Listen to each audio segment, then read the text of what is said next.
Hey everyone, I think I'm back. Hopefully all of your comments will show up again. My phone went dead, so I don't know how to stop that. Okay.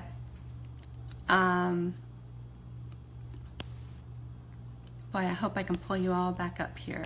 Hang on.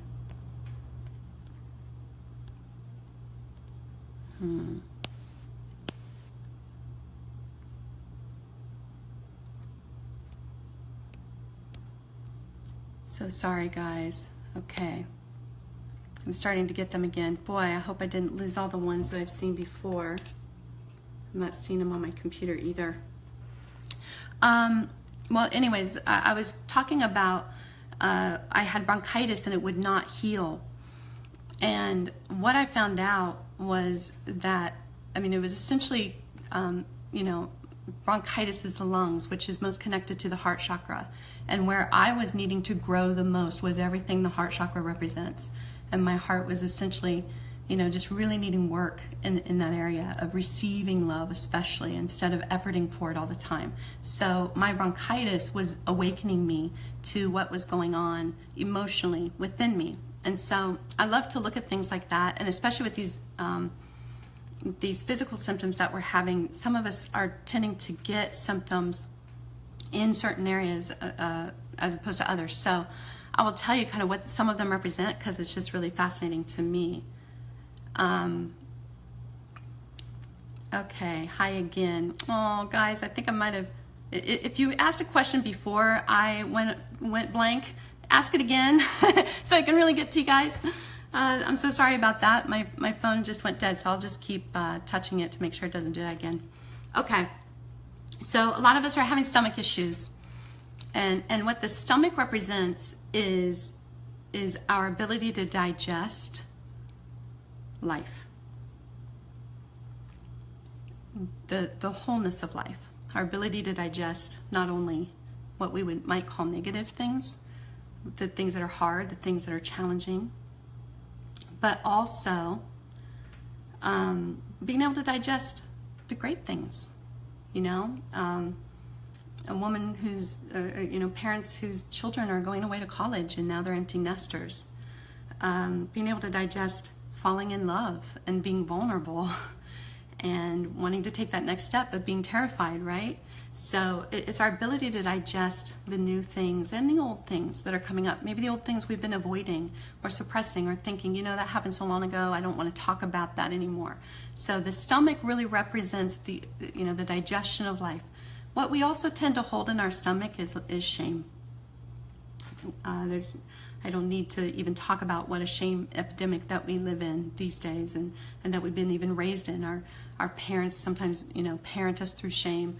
Churches preach to us through shame, some of them. There are so many more now that I've been witnessing that are shame-free. I love to call it shame-free Christianity. That so much more resonates with me. But our teachers even teach through shame. And shame is essentially, where guilt is I feel bad, shame is I am bad. It's taken the two most powerful words from biblical scripture and in the English language. It's our two creation words, I am, and then we're filling in the blank with our humanness and our limited mind. And shame is something that humans make up to control other humans. And it's something that we learn, and so we just start doing it to ourselves. So stomach really holds a lot of shame. So anywhere you might want to just reflect on that tonight. If you're having stomach issues, am I holding shame about anything in my life? Is this something that I need to get truthful about? And stop kind of making up these lies, or maybe take my power back from someone who was shaming me into all the choices I was making in my life. So that's the stomach. Other people today I've been talking to have been having like more chest discomfort, not really pain, but kind of, they said it's almost like anxiety or panic attack pain in their chest.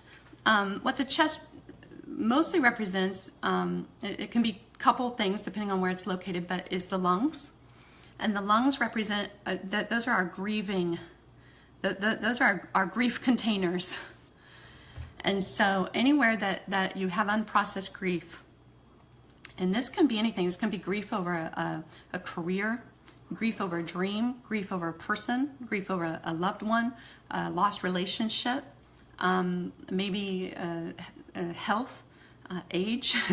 It can really be anything. So if it's an overall chest pain, it may hold, you may be holding some grief there that's unresolved. The other thing, of course, that's there is our heart. And feeling a little discomfort or ache in your heart is pretty self-explanatory. The heart represents love, but it also represents it represents our ability to receive and to really live. So that just covers a whole load of things, doesn't it? But you know, this just really signals to you to care for your heart more in every way, and to listen to your heart more, and to get into your heart more, and see from the heart, and feel from the heart, and express from the heart more, as opposed to always being in the masculine mind that always wants to fix things, do things, go, go, go. Production is key, you know, hard work.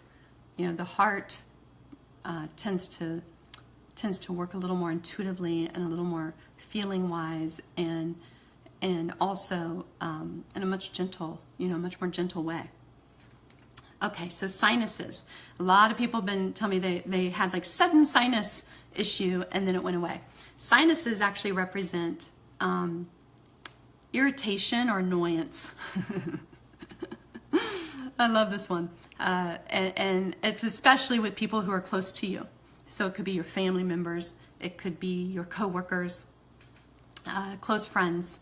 So think about annoyance or irritation that you might be feeling. And maybe that's because you're not, you know, setting boundaries, or maybe you're not expressing yourself in a true way, or you're just tolerating things. So think about that. Where can you shift in those areas?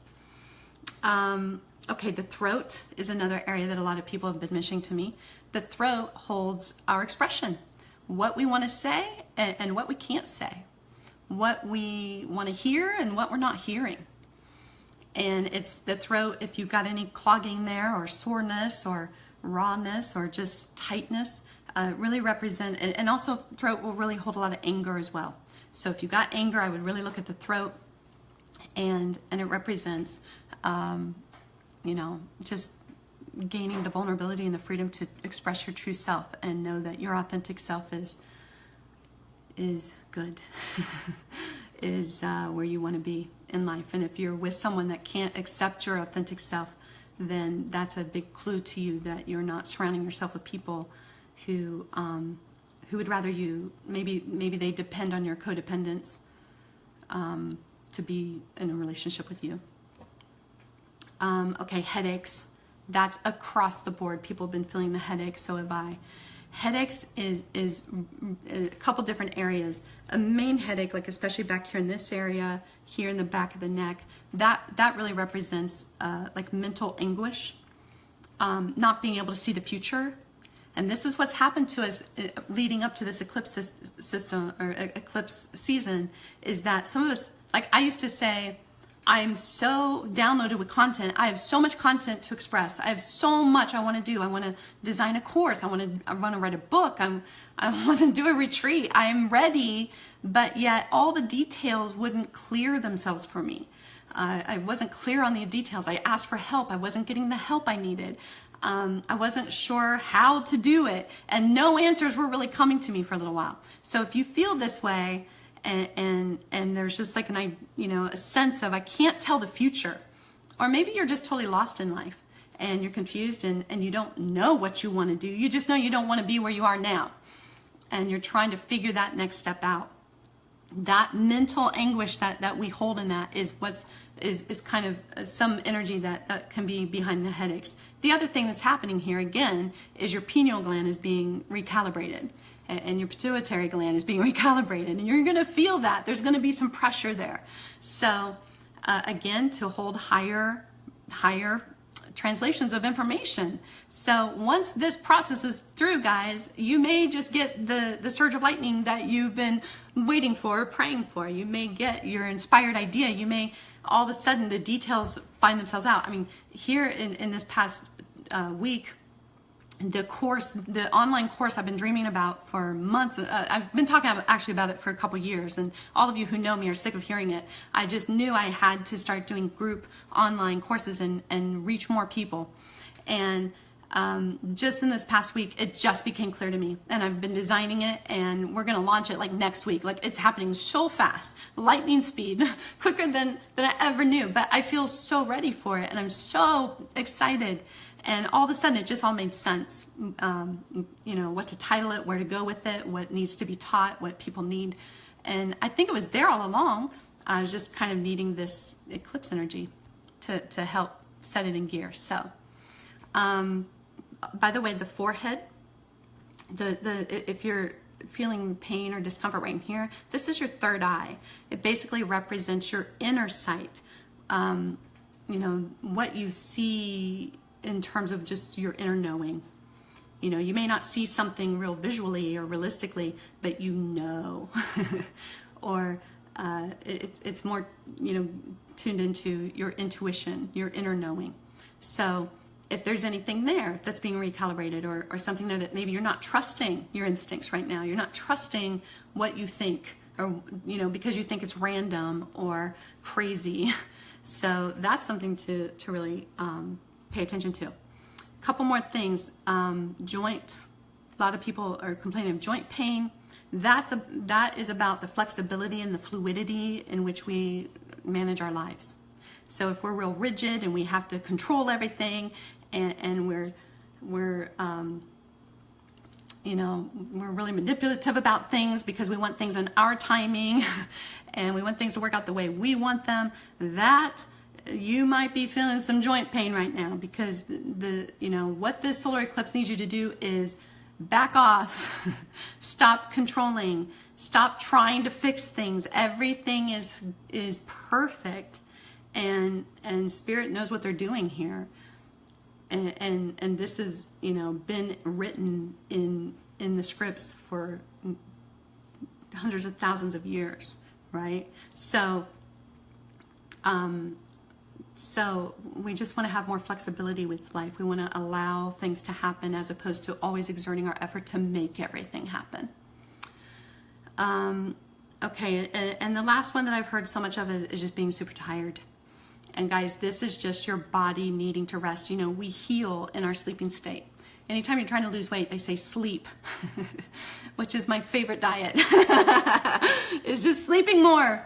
But when you sleep, the body gets to function at its highest state, because we're not putting all this stress and burnout and emotional pain into it. So being tired right now, allow yourself to take naps, allow yourself to lay down. Even if you say, you know, a lot of people have such judgment about this, like, oh, I'm not being lazy, or I don't want people to think that I'm being lazy. I mean, that's just crazy talk. What's happening is right now you just really have to listen to your body. The kind of sleep too that you can tell when it's solar eclipse stuff, or when it's just maybe a depressive sleep, or just exhaustion from staying up all night, you know. But the solar eclipse tired is more of a trance-like state, where all of a sudden, like, I just cannot keep my eyes open, or I feel awake, but my eyes just need to shut and my brain just shuts completely down. So that's Spirit's way of just guiding you, saying, please rest so that we can do almost like a psychic surgery on you. So that's what's happening with that. Okay, I'm gonna start scrolling now. Guys, I have so much to say. Sure would like to hear a little piano music right now. Oh, thank you, Gary. Hi, Rhea. Okay, I've recently lost someone very close to me. This is Nicole. During the eclipse, I had a very strong reaction. Since then, I feel less open to her and her messages now. Any insight? Yes. It's just like when I said how right after I wanted to do all this creative writing work, and I'm a channeler. So a lot of what I write is not my wisdom. It's not my thinking. It's not even my opinion. It's just like, it just comes through me, and I have the kind of gift where I just know that I know. I know when it's true. And, but I said that it felt too dangerous or too volatile to do that.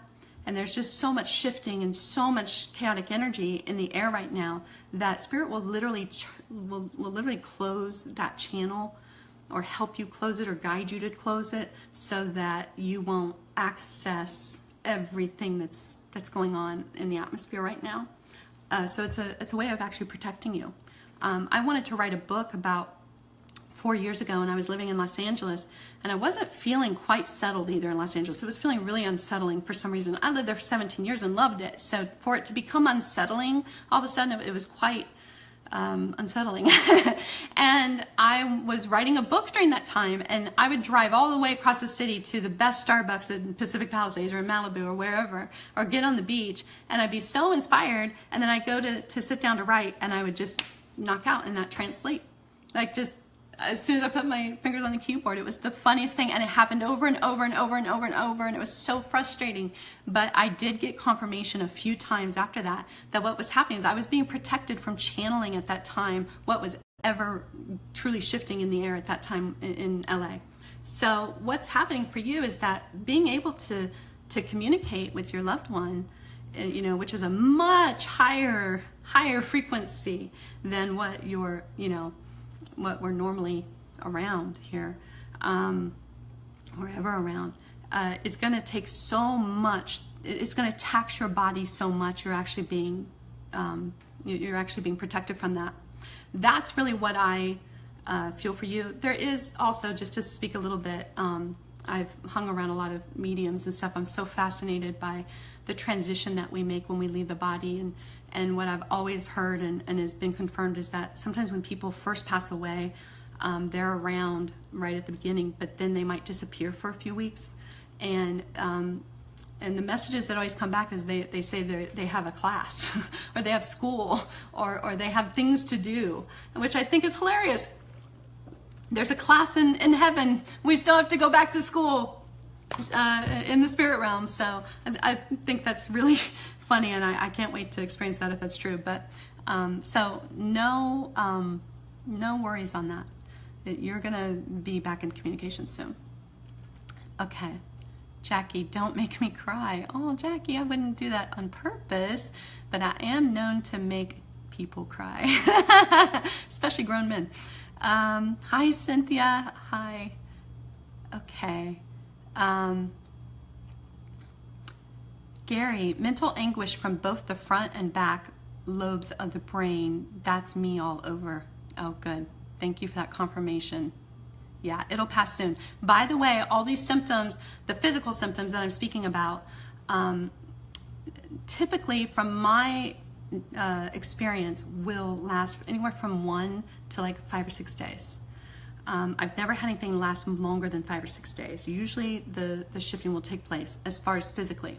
Emotionally now, that's a whole different timeline, because it depends on your willingness to let go of things, your willingness to allow things to release or come up. If you're resisting that, it's going to take longer. And that's what I do every day as a coach. I help people bring up to the surface, you know, really shine light, get clarity on what it is that's holding them back from whatever area in their life. And then I help take them through a process of healing that and releasing that to a space where it doesn't threaten them anymore, and it doesn't even really affect them much anymore, so that they can get on with their life. Okay. Yes, Patty Hughes, great diet. I know, right? Sleeping. Who knew? Matthew, I have a warm, tingly feeling all over most of my upper body, even though I was covered, but not quite my entire face, just cheeks and nose. You know, the tingling sensation is just what I call the angels tickling us. Sometimes when energy work is, if you've ever had energy work done on you, it'll feel a little tingly. And so I think in my article I wrote, you know, in that moment of totality, I actually felt like all this energy work. I felt all this tingling from my head to my toes. And I said it was like 10,000 angels doing energy work on me all at the same time. just their little fingers just, you know, up and down my spine. So that tingling is more adjustment. It's actually energy work being done, you know, I would just say to expand your heart, your solar plexus, your root chakra, your sacral chakra, your throat, to hold more and to do more. And again, we block it by our fears. So that's our part. The tingling is their part. The emotional or the resistance is about us, and it's where we have to really have to get conscious and start being responsible for that. Alicia, psychic surgery is a great way to define it. Yes, thank you. I've had psychic surgery a few times. Funny, I'm listening with my eyes shut before you said to listen to your body and rest. That's beautiful. You're intuitive. Nicole, learning how to navigate their new home. Yeah, absolutely. Yeah, there's a learning curve. Corey, ringing in my ears stopped for some time. As of yesterday, it started again. Yeah, all through this frequency shifting, which is what a lot of people call the ascension shift. So if you've never heard that word, you might Google it. You're going to maybe read a lot of weird things that make no sense to you, and some things that make complete sense to you. But ascension shift has caused a lot of ear ringing throughout the years, actually. And what that is again, just adjusting to a new vibration. And so if there are spirits around, or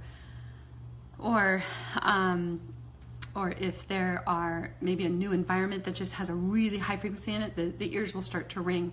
You know, what I've done that works for most is I've often just prayed, you know, to my guides, to my angels, or, you know, to God, to turn it down. I'll be coaching and that ear ringing will start, and I'll be like, okay guys, I can't channel, I can't hear if this ringing's going on, so can you like take it from 11 down to like a 1 or 2? That would be great. And it would work every time. Like, it would just, you know, gradually just get quieter. I know that sounds crazy. Take it or leave it. Try it, and then call me crazy. But it worked. You know, don't forget that we're not being punished. We're not being controlled. We're not being overtaken or anything like that. This is happening for us. And so it's not something to be scared of. It's something to lean into and be curious about and go, okay, how can I help this? And sometimes we have to let God know what we need and how we need it. And of course, you know, the best possible way will always happen in our favor, whether it's what we knew or not. But okay. Matthew Comstock, I almost feel like it's almost like a sunburn. Yeah, I've been reading this. I didn't personally have this, but a lot of people feeling a redness on their chest and their face, and it feels, they said it doesn't hurt like a sunburn, but it looks like one. The inflammation, right? Maybe the body and the redness. I believe that's just the toxins trying to get out of your body. So if you have a lot of you live in America, you probably have a lot of toxins in your body to eliminate, whether it's through the food you eat or alcohol or drugs or anything like that. So if you're experiencing that redness, that's my instinct of what's probably happening there. Those sea salt baths will be amazing for that. Also body work, any type of lymph node work you can get done to just help flush all of that out. And of course, just eating a diet that's less inflammatory will help you as well. And you can Google all that. Glad to know about the transformative timing. You answered my question as I was typing it. See, Renee, that's how good I am. Yes, very intuitive. Thank you. All right. Yeah, thank you, Matthew. Corey, thank you. You're amazing at what you do for everyone. Thank you so much, Corey. All right, so that's all the things I see for now. So let me move on. The other thing that a lot of people are mentioning, and I've brushed on a little bit, is just this sudden, some people are having this sudden surge of energy and supercharge and super creative and, oh my gosh, I can now take on the world. Kind of like me. It's like all of a sudden everything's easier. But there's still this background going on. Now, I do a lot of emotional processing. I do a lot of awareness work. Every Saturday, I meet with my teacher and bring anything up. I love to bring things up because I'm like, I don't want that stuff in there anymore. I want to get rid of it. So I welcome it, where a lot of people are scared of it and don't want to be, they think by going into it, they're going to stay in it. And it's actually by leaning into it, we release it. That's the key to healing. If you deny your feelings, you deny your healing. So where people are feeling a sudden surge of energy, that's beautiful. Go with it, but also take self-care as well. Keep yourself grounded, because what's happening is a lot of people are feeling this extreme surge and then they have to sleep for a day and they crash, right? So we got to keep grounded by our foods, by nature, by maybe some down, meditation time, and laughter, spending some time with some kids, or reading a good book, or watching a funny TV show. Laughter really helps, which I love. It's my favorite.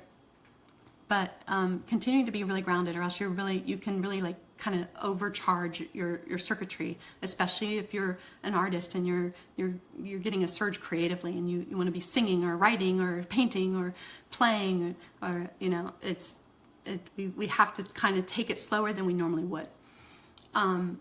The other thing that a lot of people have been discussing is feeling extreme euphoria, just like I did during the eclipse itself, and then just crashing into this depression or sadness or deep despair. Now, that's two things as well. If someone asked that question in particular, I might be able to read your energy and be able to tell you what it is for you. But as of now, I'll kind of just basically go through it. Euphoria, the euphoria obviously was you feeling everything coming together like I described at the beginning, and everything feeling whole and aligned for maybe the first time. And that's what true love is.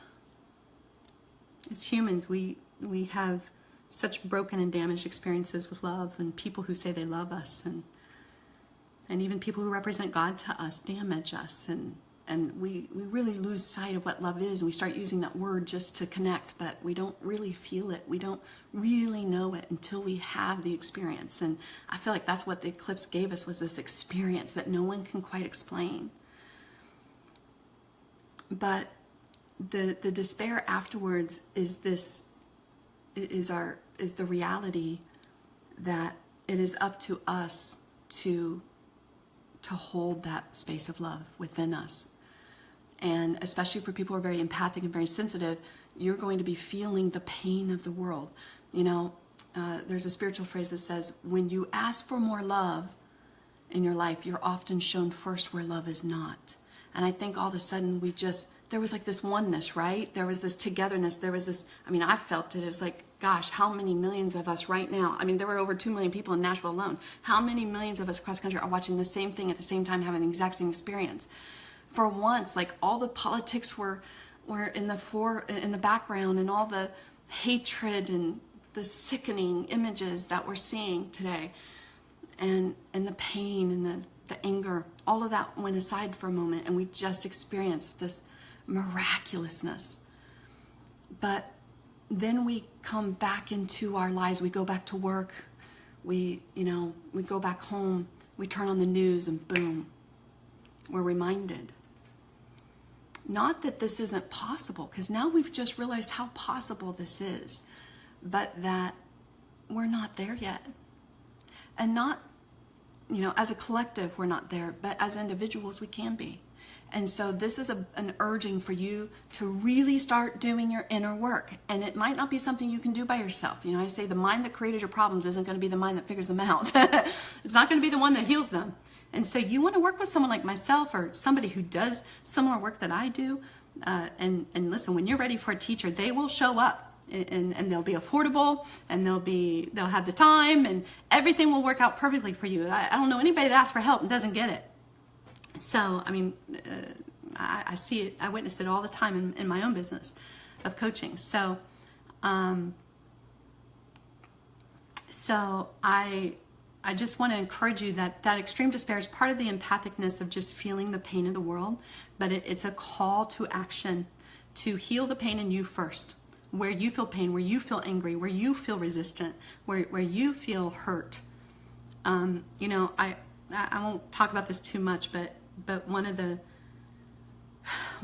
things that happened right after Trump was elected president is my phone rang off the hook for days and weeks of people just in complete despair.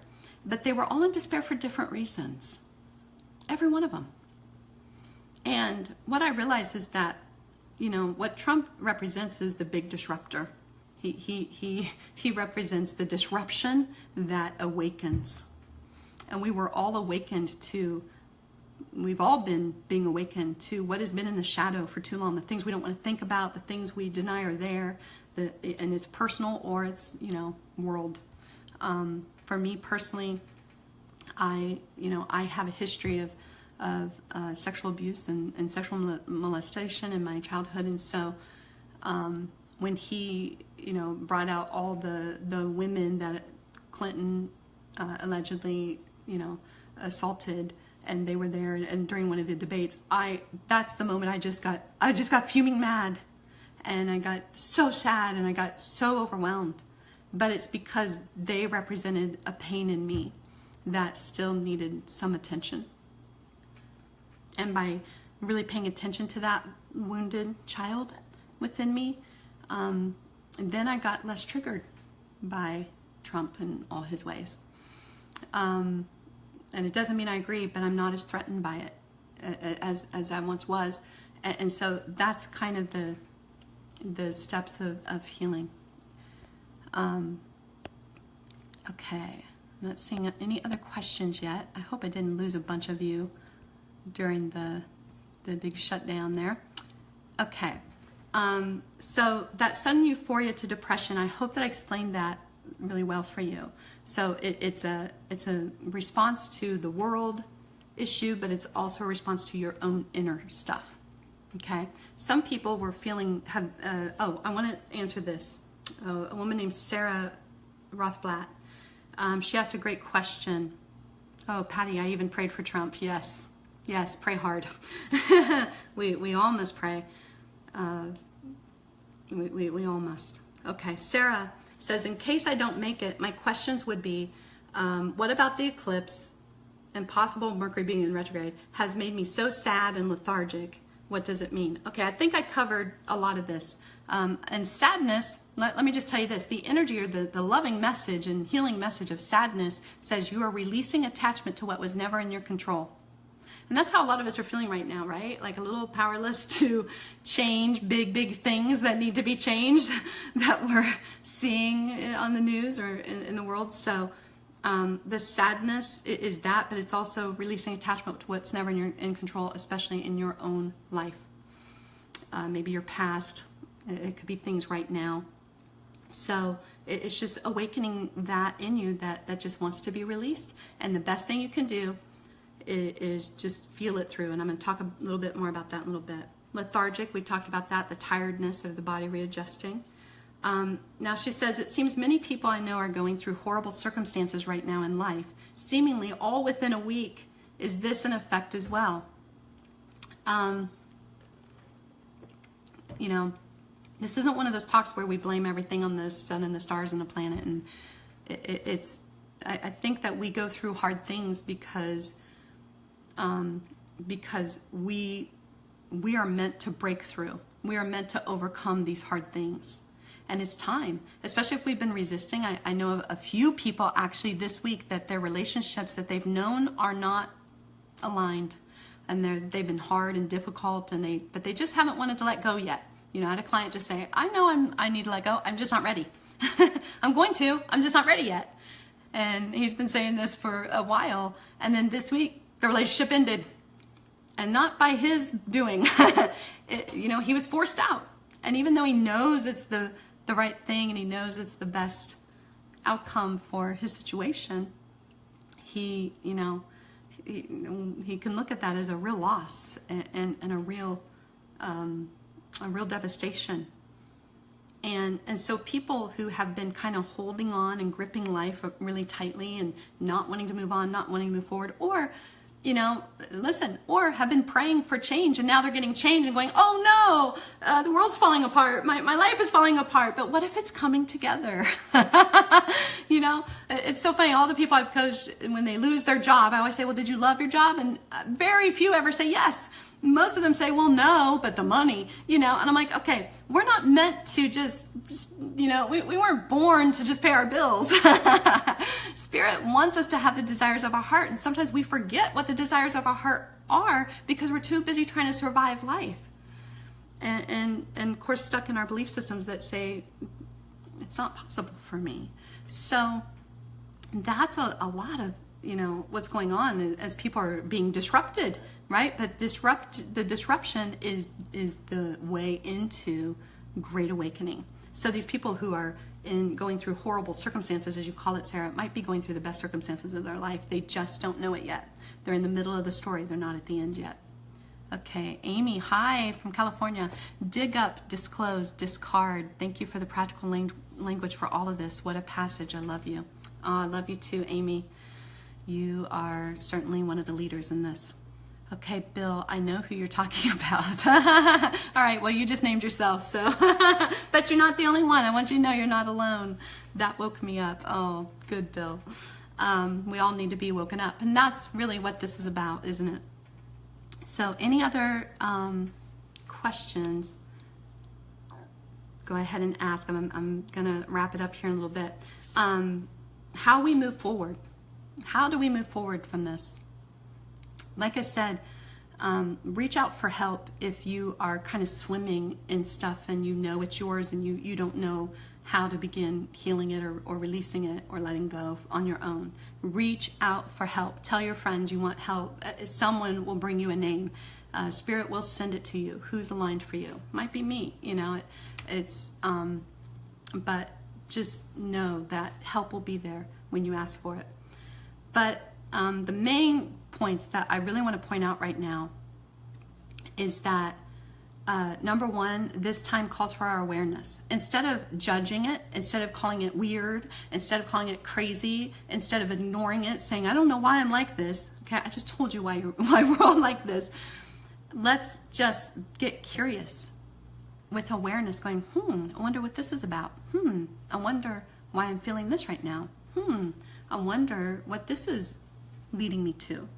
And even when you ask that question, you'll be surprised at how often you get an answer. And you might just push it aside and go, oh no, that would be stupid. Oh no, that's too easy. Oh, no, I'm just making things up. But usually that first impression is exactly what the answer to your question.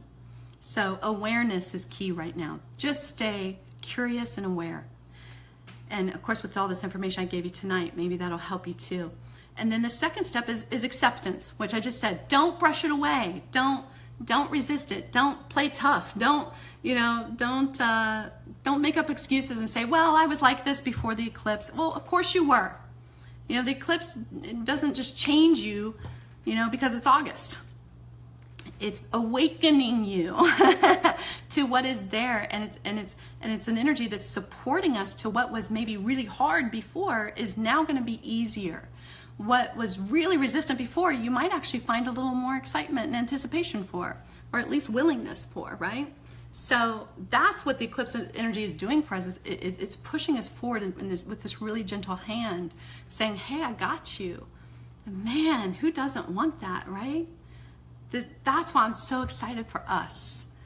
That's why I'm not laying in bed at night in anxiety and anger and pain over what's happening in our world, because I feel like with the great disruption is going to be a bigger awakening that's been needed on this earth for a long time, and people are beginning to awaken in very big ways, and artists are starting to use their voices more and becoming more powerful in creation and expressiveness. And I mean, our talk show hosts, our late night talk show hosts are even expressing their purest, most authentic feelings and knowings. And this is new. This is new. So be encouraged and do your part.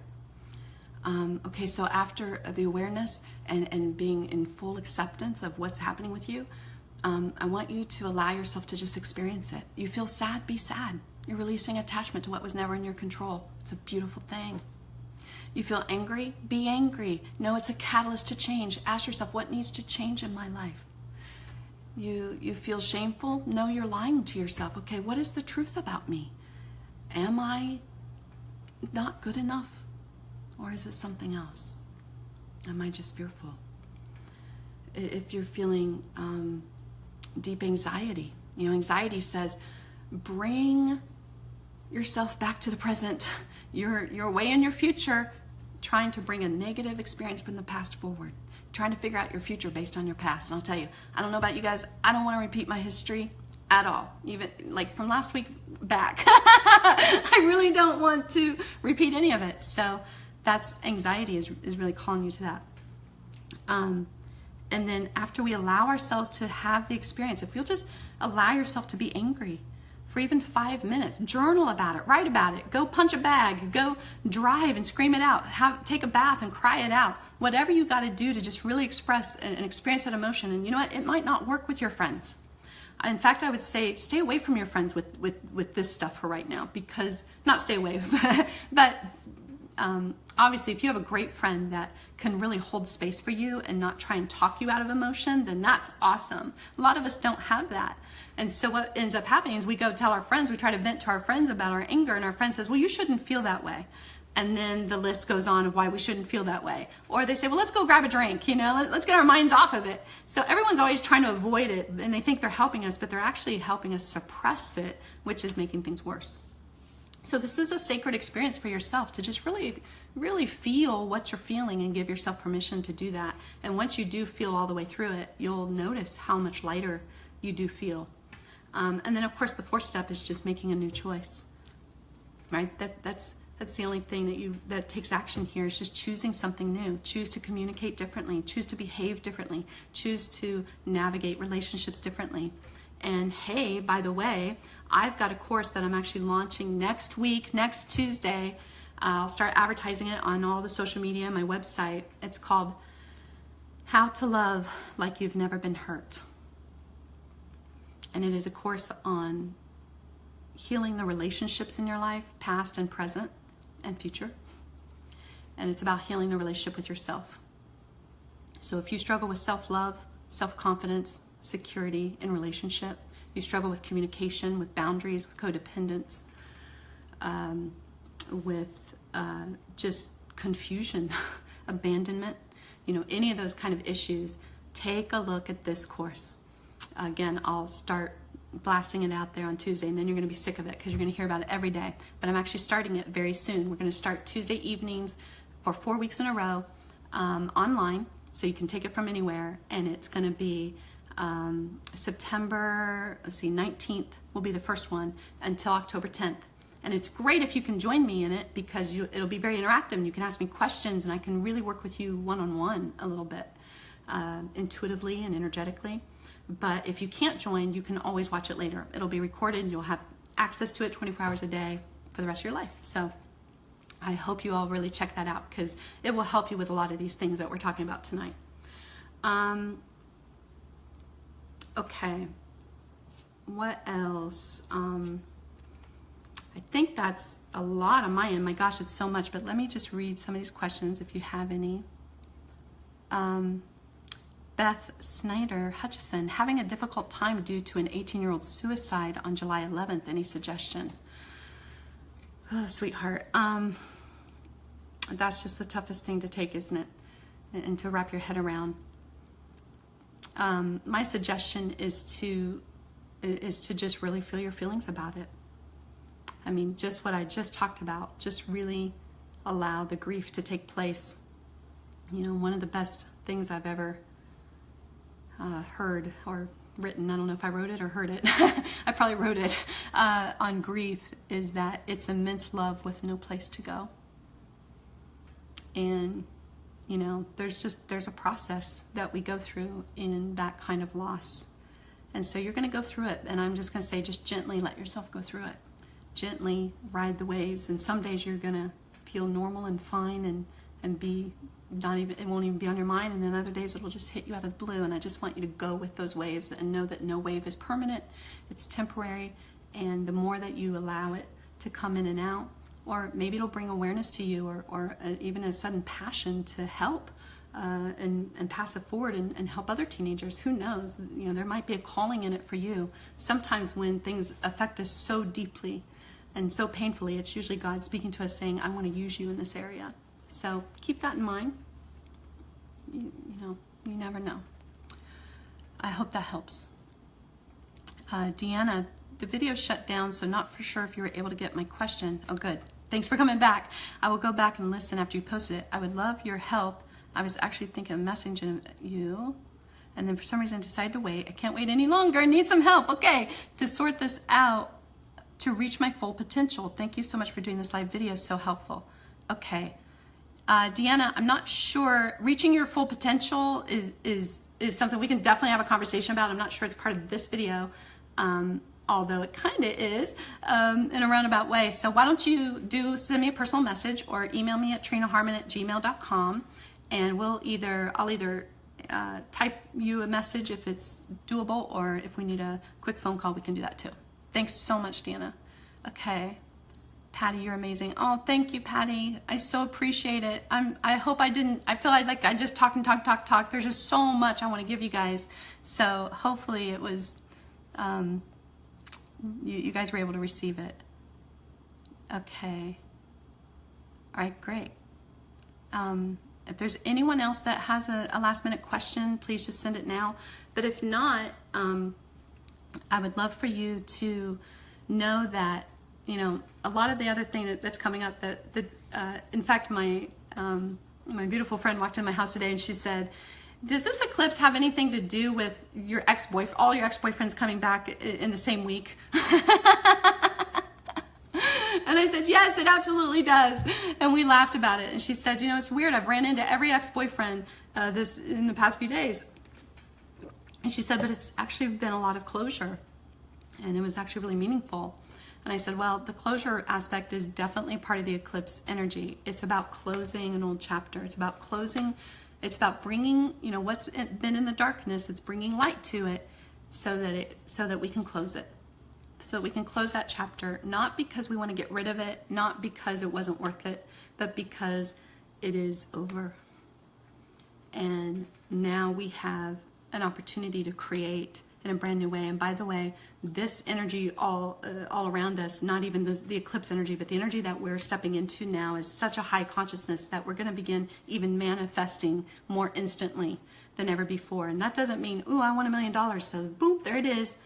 It's about manifesting what you truly feel and what you truly believe about yourself. And that's why getting in touch with loving yourself, knowing yourself, just knowing yourself. You know, so many people come to me and say, I don't really feel anything, or, you know, I'm not angry at all. I'm just disappointed. And within 2 minutes, they're fuming. They didn't realize it was in there until I just held a space and allowed them to be angry. And it's just amazing how we just don't know ourselves until we really sit alone with it.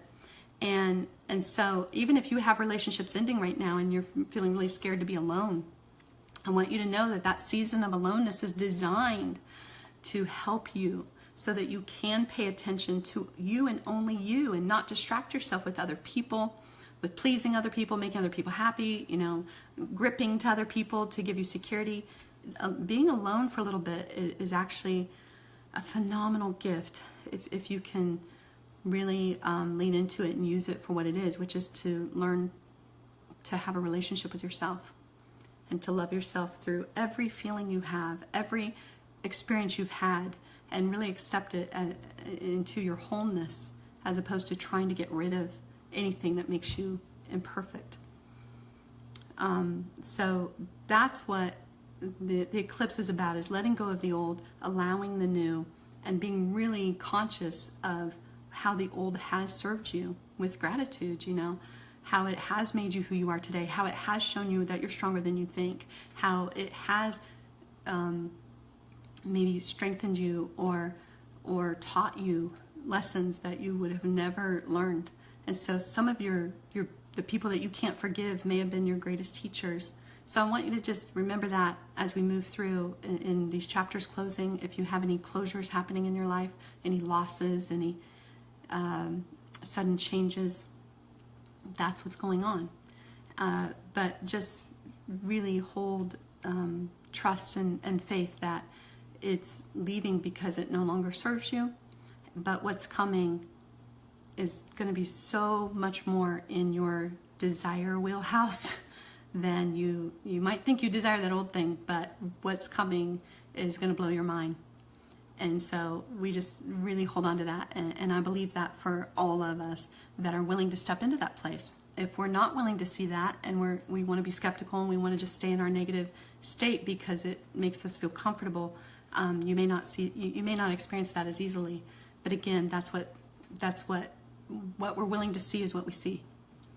So I think this eclipse was something that we've never seen before, and that's the greatest symbolic gesture of it all, is that I want to be open to things I've never seen, to a career I've never dreamed, to a love that I've never felt. And I wish you all the same. All right. Hi, Kevin Black. I see you. Thanks so much for being here. All right. Love you all. If you have any questions, keep it going. Comment. I'll try and get back to you as I can. And reach out if you need anything else. And stay tuned for my relationship course. I really think you'll love it. I'm working so hard on it. And, it's just what we all need right now. Okay. Good night, everyone.